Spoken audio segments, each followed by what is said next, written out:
जय श्री बालाजी महाराज। श्री शिवाय नमस्तुभ्यम। ईश्वर की कृपा आप सभी पर बनी रहे।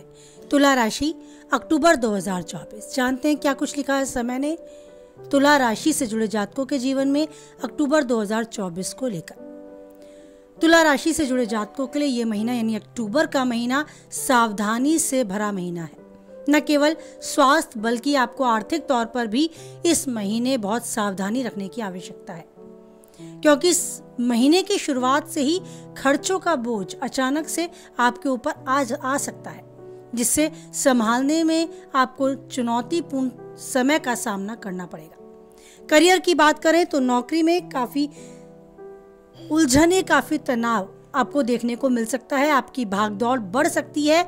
एक जगह डटकर काम करना थोड़ा मुश्किल हो सकता है, लेकिन आप अपनी मेहनत जारी रखें। व्यवसाय करने वाले जातकों को भी यात्रा पर जाने का अवसर मिलेगा। आनंददायक यात्रा रहेंगी और अच्छे परिणाम प्राप्त करने के योग बनेंगे। आपके व्यापार के उद्देश्य इस महीने ठीक ठाक रहने वाले हैं। हो सकता है आपने बहुत ज्यादा लाभ की उम्मीद की हो तो आपको अपेक्षाकृत कुछ कम लाभ मिलेगा। वैवाहिक जातकों के लिए भी महीने की शुरुआत अच्छी रहेगी। रिश्तों में प्रेम की अभिवृद्धि देखने को मिलेगी। हालांकि महीने के उत्तरार्ध में कुछ कमजोरियां आप पर हावी हो सकती हैं। पारिवारिक जीवन में थोड़ी सी उथल पुथल आपको देखने को मिल सकती है। भाई आपस में आवश्यकता पड़ने पर आपकी मदद करने के लिए आगे आ सकते हैं। विद्यार्थी वर्ग के लिए भी भरपूर मेहनत करने के लिए ये समय कहता है। स्वास्थ्य की दृष्टि से भी आपको शारीरिक समस्याओं के प्रति सचेत रहने की आवश्यकता है, क्योंकि आप किसी बीमारी की चपेट में भी आ सकते हैं यदि आपने उस ओर ध्यान नहीं दिया तो। विस्तार से बात करें आपके कार्य क्षेत्र के बारे में। करियर की दृष्टि से महीना यानी अक्टूबर 2024 काफी हद तक व्यवस्थाएं सही करने के लिए है। आपकी इस बिजी लाइफ में आपको कुछ उतार चढ़ाव, कुछ भाग दौड़ देखने को मिलेगी। छठे भाव के स्वामी बृहस्पति महाराज पूरे महीने अष्टम भाग में विराजमान रहेंगे और 9 अक्टूबर में वही वक्री अवस्था में भी आ जाएंगे। राहु महाराज छठे भाग में विराजमान रहेंगे, तो महीने की शुरुआत में सूर्य, बुध और केतु भी द्वादश भाग में रहेंगे। इससे नौकरी में आपकी व्यवस्थाएं बढ़ेंगी और आपके ऊपर काम का दबाव भी बढ़ेगा। आपकी भागदौड़ भी आपको अपेक्षाकृत अधिक करनी पड़ सकती है। आप चुनौतियों से घबराने वाले नहीं हैं। आप अपने जीवन को संतुलन बनाने में माहिर है, तो इसीलिए आपको अपने काम को और ज्यादा मेहनत से सही तरीके से करना होगा। और आप इस तरीके से अगर अपने कार्य को करते हैं, गंभीरता से अपने कार्य पर फोकस करते हैं, तो सफलता भी आपके कदम चूमेगी। जिस नौकरी में आपकी स्थिति अच्छी रहेगी और लोग आपके कार्य कुशलता की प्रशंसा भी करेंगे। व्यापार करने वाले जातकों के लिए भी ये समय ठीक ठाक रहने की संभावनाएं दर्शाता है। व्यापार के सिलसिले में महीने की शुरुआत में आपको यात्राएं करनी पड़ सकती हैं। नए व्यावसायिक संबंध स्थापित करेंगे आप, और आपके व्यवसाय में चल रही समस्याएं आपको दूर होती भी नजर आएंगी। व्यवसाय को गति प्राप्त होगी। मानकर चले आर्थिक दृष्टि से आप उन्नति की ओर अपने आप को पाते रहेंगे। 20 अक्टूबर से मंगल अपनी नीच राशि कर्क में आपके दशम भाव में प्रवेश करेंगे, जिससे कुछ लोगों का विरोध का सामना आपको करना पड़ सकता है। यदि चतुराई से आप चलेंगे तो आपको विदेश माध्यम से भी अपने व्यापार को कुछ एक परिणाम देने के योग सामने मिलेंगे। महीने की शुरुआत में व्यावसायिक साझेदारी से आपके संबंध अच्छे रहेंगे, लेकिन महीने के उत्तरार्ध में उनसे कुछ समस्याएं पैदा हो सकती हैं, तो आपको सावधान रहने की भी आवश्यकता है। महीने की शुरुआत में शुक्र महाराज प्रथम भाग में बैठकर आपके सप्तम भाव को देखेंगे। व्यापार को नई ऊंचाइयों तक ले जाने में भी मदद करेंगे। आपको हर सुख साधन प्राप्त होंगे जो आपके व्यापार के लिए आवश्यक भी रहेंगे। इसके बाद आप माने 10 अक्टूबर से बुध तुला राशि में यानी आप ही की राशि में प्रवेश करेंगे और वहां से आपके सप्तम भाव में पूर्ण दृष्टि डालेंगे, जिससे व्यापार के सिलसिले में आपको सरकारी क्षेत्र में भी मदद मिलेगी और अपनी बुद्धिमत्ता से आप अपने व्यवसाय को, अपने व्यापार को सफल बनाने में कामयाब रहेंगे। पूरे महीने वक्र शनिदेव पंचम भाग में आपके सप्तम भाग में देखेंगे, जिससे बीच बीच में आपको चुनौतियों का सामना करना पड़ सकता है, लेकिन आपको ये चुनौतियों को नजरअंदाज नहीं करना है, बल्कि सामना करते हुए आगे बढ़ना होगा। इन चुनौतियों के बल पर ही आपको एक अच्छी सफलता मिलती आपको नजर आएगी। बात करें आर्थिक दृष्टि से तो ये समय आर्थिक दृष्टि से देखा जाए तो काफी हद तक चुनौती भरा है। वैसे तो पूरे महीने वक्री शनि महाराज पंचम भाग में बैठकर आपका एकादश भाव देखेंगे, लेकिन उनकी दृष्टि आपके द्वितीय भाग पर भी रहेगी। इससे आप धन प्राप्ति करके धन को बढ़ाने और संचित करने में पूर्ण रूप से प्रयासरत रहेंगे और काफी हद तक कामयाबी भी हासिल करेंगे। आर्थिक स्थिति बेहतर होती आपको नजर आएगी, लेकिन माने दूसरी तरफ राहु महाराज के छठे भाग में, बृहस्पति महाराज के अष्टम भाग में पूरे महीने बने रहने के कारण सूर्य, केतु तथा बुध के महीने की शुरुआत में द्वादश भाग में होने के कारण खर्चों की अधिकता बढ़ेगी। आपके ऊपर खर्चों का बोझ बढ़ सकता है, पर आपको परेशान होने की आवश्यकता नहीं है। कई मामलों में खुद को आप असहाय महसूस कर सकते हैं। घर में आपको लगता है आपके नियंत्रण से बाहर बहुत कुछ हो रहा है, ऐसा भी महसूस होगा। लेकिन 20 अक्टूबर से मंगल के दशम भाग में आ जाने से, 10 अक्टूबर से बुध के तुला में और सूर्य के भी 17 अक्टूबर से तुला में चले जाने से आपके खर्चों की समस्याएं धीरे धीरे कम हो जाएंगी। पूरी तरीके से समाप्त नहीं हो पाएंगे, लेकिन कम अवश्य ही आएंगे। इसके अतिरिक्त शुक्र 13 अक्टूबर से आपके दूसरे भाग में चले जाएंगे, जिससे आर्थिक स्थिति बेहतर रहेगी, आपका बैंक बैलेंस बढ़ेगा। आप माने आर्थिक मोर्चों पर आप अपने आप को कामयाब पाएंगे। व्यवसाय में भी यात्रा के माध्यम से व्यापार में उन्नति की ओर योग बनते नजर आएंगे और धन लाभ के भी बहुत अच्छे अवसर आपको मिलेंगे। स्वास्थ्य यानी आपकी सेहत सबसे महत्वपूर्ण विषय। सेहत की दृष्टि से देखा जाए तो कुछ कमजोर रहने की संभावनाएं हैं ये अक्टूबर 2024 में।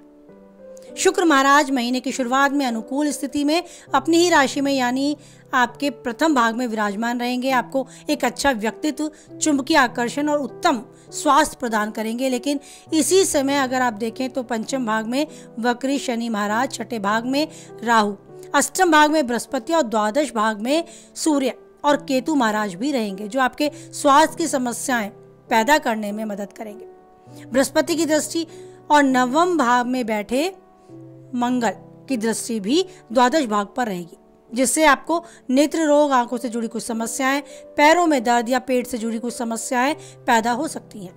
इसके बाद बुध 10 अक्टूबर से 17 अक्टूबर से आपके प्रथम भाग में आ जाएंगे और मंगल आपके दशम भाग में चले जाएंगे। तो कुछ हद तक इन समस्याओं में कमी देखने को मिलेगी, पर आपको अपने स्वास्थ्य के प्रति सचेत रहना ही होगा। बारीक से बारीक समस्याओं पर ध्यान देना होगा, तभी आप तंदुरुस्त रह पाएंगे और जो चाहते हैं वो सभी कुछ कर भी पाएंगे। किसी समस्या से जूझ रहे हैं तो उस पर ध्यान देने की आवश्यकता है और आवश्यक होने पर किसी चिकित्सक की भी सलाह लेने से पीछे ना हटे। आपको लाभ मिलेगा, ये भी तय है कि अगर आप इस पर ध्यान देते हैं तो काफ़ी हद तक आपको अपने आप को ऊर्जावान महसूस करेंगे, तंदुरुस्त महसूस करेंगे और जो आगे करने के लिए आप सोच रहे हैं उसे अवश्य पूरा करने के लिए एक उत्साह अपने मन में भी पाएंगे। वैवाहिक और प्रेमी जीवन की बात की जाए तो ये समय अक्टूबर 2024, यदि आप प्रेम संबंध में हैं तो यह वक्त आपकी पूरी परीक्षा लेने का समय है। पंचम भाग के स्वामी वक्री शनि पंचम भाग में पूरे महीने विराजमान रहेंगे, जिससे आप अपने रिश्तों के प्रति वफादार रहेंगे। आप अपने प्रियतम की खुशी के लिए कुछ भी करने के लिए तैयार खुद को पाएंगे। इसके लिए आपको कुछ सैक्रिफाइसेस करने पड़े तो आप उसके लिए भी तैयार रहेंगे। आप चाहेंगे कि आप अपने प्रियतम को हर वह खुशी दें जो उनको प्राप्त होनी चाहिए। इसके आपके बीच में प्यार और बढ़ेगा। लेकिन 20 अक्टूबर से मंगल अपनी नीच राशि यानी कर्क में दशम भाग में जाकर वहां से अपनी अष्टम दृष्टि से आपके पंचम भाग में विराजमान वक्री शनि महाराज को पूर्ण रूप से देखेंगे, जिससे आपके रिश्ते में थोड़ा बहुत तनाव आपको बढ़ता नजर आ सकता है। आपस में थोड़ा खींचातानी, थोड़ी लड़ाई झगड़े या किसी बात को बढ़ा चढ़ाकर समझना समझाना, इस तरह की परेशानियां आपको देखने को मिल सकती है। आपको तथा आपके प्रियतम को स्वास्थ्य संबंधी समस्याओं को भी हो सकता है झेलना पड़े। आप बीमार पड़ जाएं या वो मानसिक तनाव में आ जाएं, इस तरह की परेशानियां हो सकता है एक दूसरे को देखने को मिले। इस स्थिति से आप एक दूसरे के साथ सही रहें, भावात्मक रूप से जुड़ाव महसूस करें, एक दूसरे का साथ दें। यदि आप अपने प्रेम संबंध को लंबे समय तक जीना चाहते हैं तो पंचम भाव के स्वामी शनि महाराज के पूर्ण रूप से सप्तम भाग को देखने के कारण आप प्रेम विवाह के लिए लगातार प्रयासरत भी रह सकते हैं। ये समय है कि अपने प्रेमी जीवन को वैवाहिक जीवन में बदलने के लिए अगर कदम उठाना चाहते हैं तो कदम उठा सकते हैं।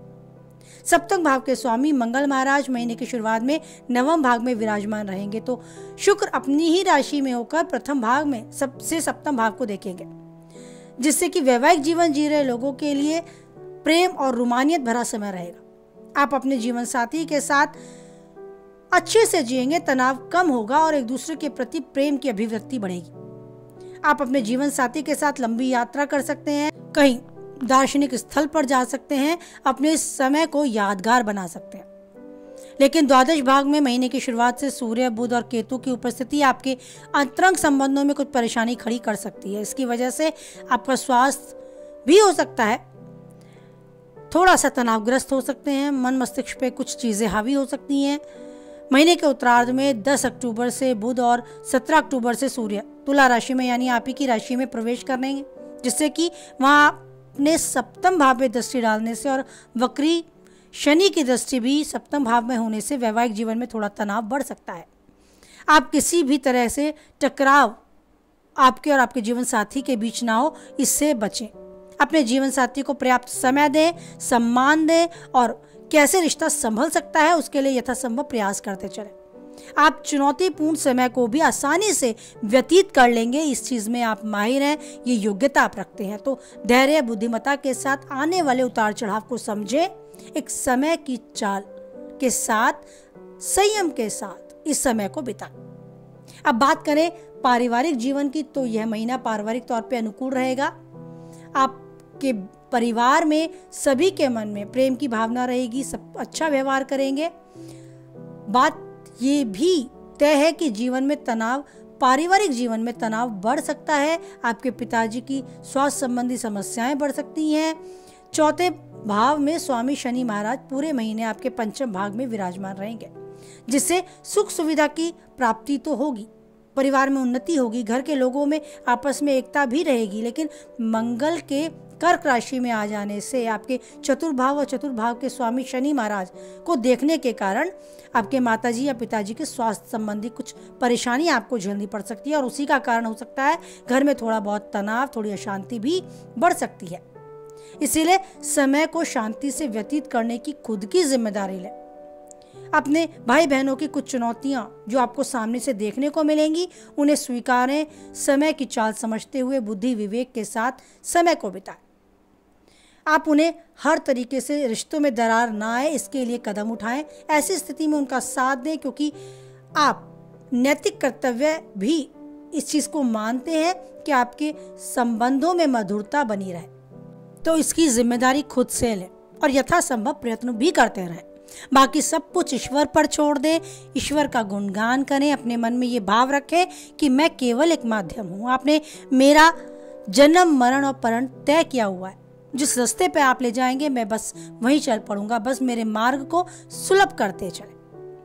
शनिवार के दिन आप चाहे तो शनि चालीसा का पाठ कर सकते हैं, कुछ भी ऐसा कर सकते हैं जो आपको ईश्वर से कनेक्ट करने में मदद करता है, यानी तुलसा में दिया जलाएं, सूर्य को जल दें, कुछ भी ऐसा करें, बस सरल हो और आप नियमित रूप से कर पाए, कुछ ऐसा हो। अपने लिए कुछ ऐसा नियम जरूर बना के रखें कि वो आपको करना ही करना है। तो ऐसा कुछ सुलभ साधन ईश्वर के साथ अपने आप को कनेक्ट करने का, जोड़ने का, एक मजबूत कनेक्शन बनाने का जरूर अपनाएं अपने जीवन में, और उसे आजीवन आपको करना ही है, ऐसा प्रण भी लें। तो आप देखेंगे आपके जीवन में सब कुछ बहुत सुलभ होता जा रहा है, हर चीज स्वतः ही बाधा मुक्त होती जा रही है और आपको अंदर से एक ऐसा आभास हो रहा है कि ईश्वर मुझे वो शक्ति दे रहा है कि मैं हर चुनौती का डटकर सामना कर पाऊँ, मैं सक्षम हो पा रहा हूँ उन सब परेशानियों से बाहर आने के लिए। तो बस इस आभास को महसूस करें और उस ईश्वर का धन्यवाद करें कि उसने आपको इतना अमूल्य बनाया है, अपने इतने क्लोज, अपने इतना पास रखा है कि आप उनको महसूस कर पा रहे हैं। ईश्वर का यूं ही साथ बना रहे, जो चाहते हैं पाएं और उन्नति के शिखर तक यूं ही आगे बढ़ते जाए।